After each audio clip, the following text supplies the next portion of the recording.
Pernikahan yang tak diinginkan. Bab 239.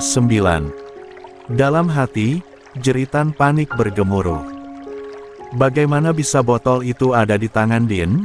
Itu yang aku cari tadi. Oh Tuhan, selamatkan aku. Din menangkap reaksi itu dengan sangat jelas.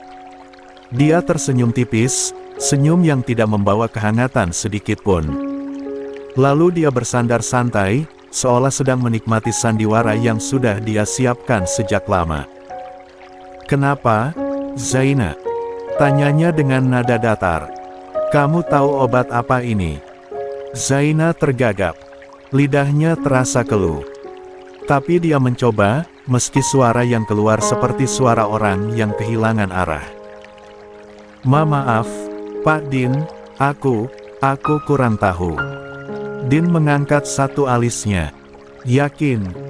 Zaina mengangguk cepat, terlalu cepat. Yakin, Pak Din." Ketakutan menjalari setiap inci tubuhnya. Jantungnya berdebar begitu keras hingga dia takut Din bisa mendengarnya. Din menatap Zaina dengan sorot mata yang menusuk. "Aneh ya," ujarnya sambil melirik Azarin yang hanya diam memperhatikan. Tangan Din bergerak meraih tangan istrinya, menggenggamnya lembut sejenak, lalu kembali menatap Zaina. "Tadi pagi, kamu bilang, biar kamu saja yang ambil obat Umi ke rumah.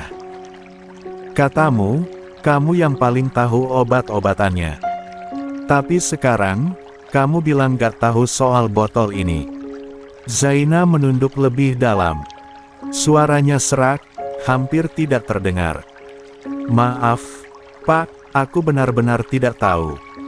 Din tidak menunjukkan amarah. Namun justru itu yang membuat suasana makin mencekam. Ketika seorang pengacara seperti Din tidak lagi perlu meninggikan suara, itu artinya dia sudah sangat yakin dengan kebenaran yang dia pegang. "Obat ini," katanya pelan, "tidak ada dalam daftar resep dokter. Saya sudah cek ulang. Bahkan saat Umi dirawat di Jakarta sekalipun." Zaina menggigit bibirnya. Tangannya kini gemetar hebat. Din bersandar ke depan. "Kamu yang dampingi Umi ke rumah sakit, kamu yang pegang plastik obat-obatnya. Pasti kamu tahu, Zaina." "Saya tanya baik-baik. Apa obat ini termasuk dalam resep?" Zaina menatap ke arah meja. Suaranya tercekat, lalu keluar dengan pelan. "Aku tidak tahu pasti, Pak Din." 42. Obat itu sudah ada di plastik obat Umi, aku cuma bantu memberikannya sesuai jam. Aku tidak tahu kalau itu bukan dari dokter." Din menyipitkan mata. Senyum miring itu muncul lagi. "Tadi kamu bilang gak tahu sama sekali soal obat ini. Sekarang kamu bilang, obat ini sudah ada di plastik obat Umi. Jadi mana yang benar, Zaina?"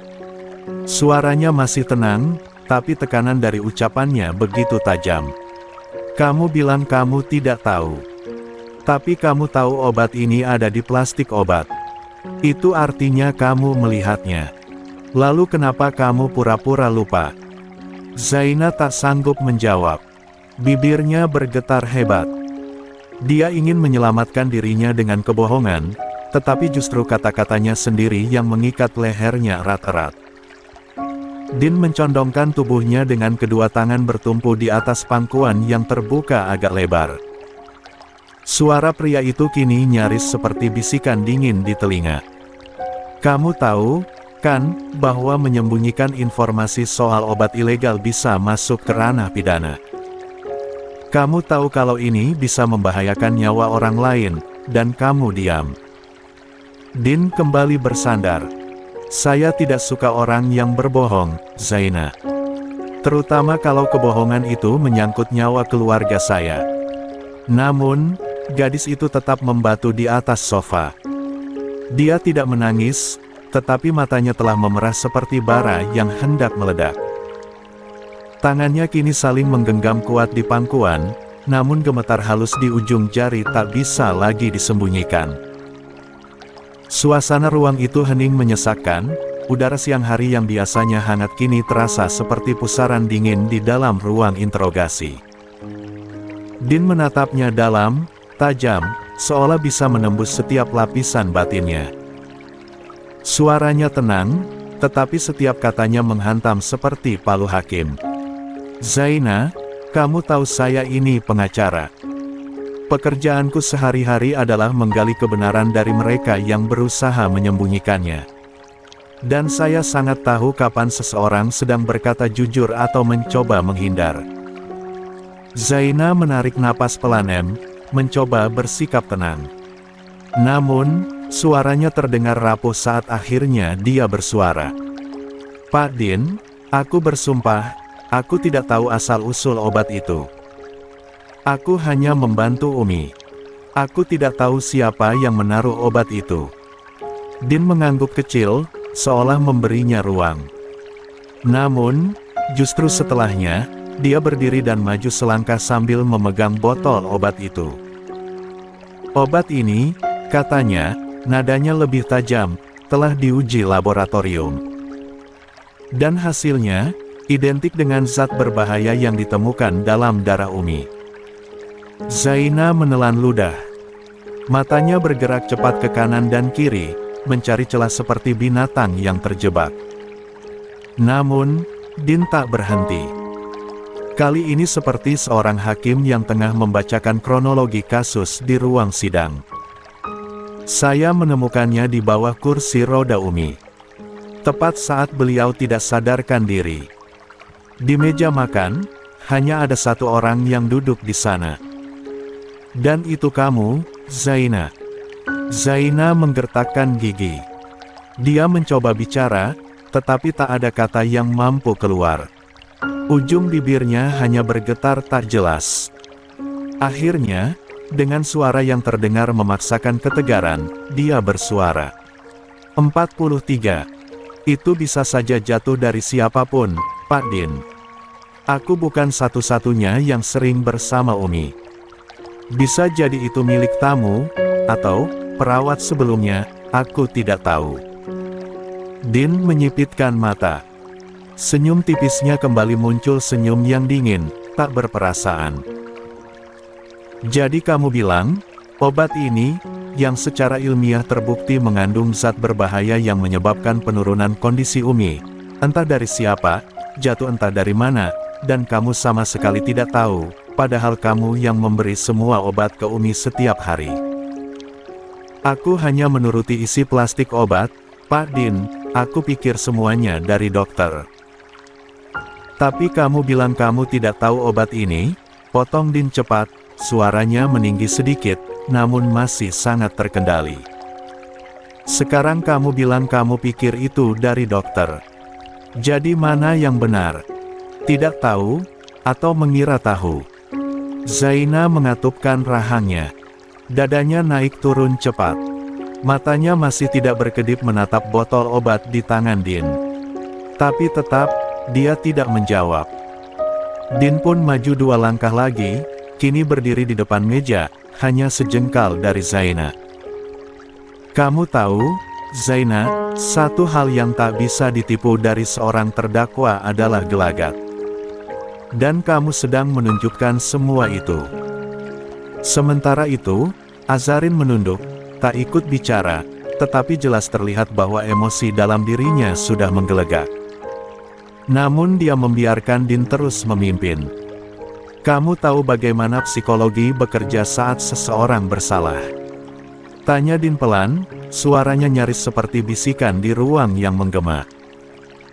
Mereka menghindari kontak mata, mereka bicara dengan suara kecil, dan mereka menjawab dengan kalimat berputar-putar. "Dan kamu melakukan semua itu sekarang." Zaina menggeleng lemah, mencoba bertahan. "Aku tidak bersalah, aku hanya ingin membantu Umi. Aku tidak tahu obat itu berbahaya. Tapi kamu tahu, Zaina, balas Din, selama ini Umi sangat mempercayaimu. Dan kamu satu-satunya yang bisa mengatur semua asupan yang masuk ke tubuhnya. Kamu satu-satunya yang Umi percaya. Zaina mengatup mulut, menunduk lebih dalam. Bahunya mengejang, tetapi air mata itu tetap tidak jatuh. Hanya matanya yang makin merah, sebab karena tekanan yang terlalu berat untuk ditahan sendiri. Din mendekat sekali lagi. Suaranya tak lagi hanya menggali, tetapi mengunci.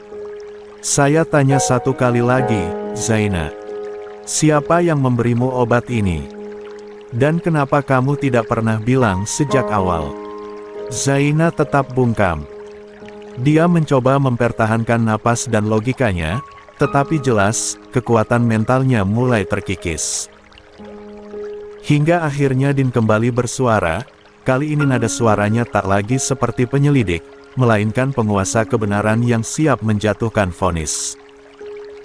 Kalau kamu tidak mau bicara, Zaina, katanya tenang, maka kamu harus siap menerima konsekuensinya.